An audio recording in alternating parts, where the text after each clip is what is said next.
আসসালামু আলাইকুম।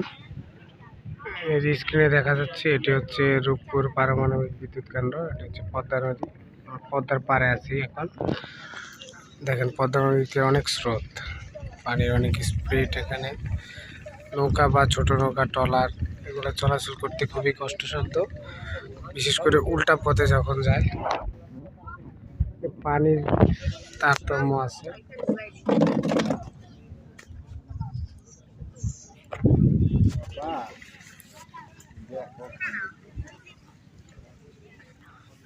দেখেন আকাশ আর এই পানিটা একসাথে দেখলে খুবই চমৎকার দৃশ্য দেখা যাচ্ছে।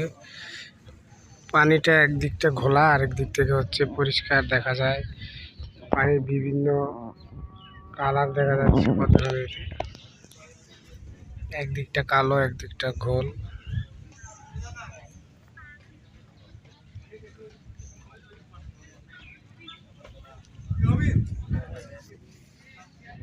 এখান থেকে পারমাণবিক বিদ্যুৎ কেন্দ্র দেখা যায়।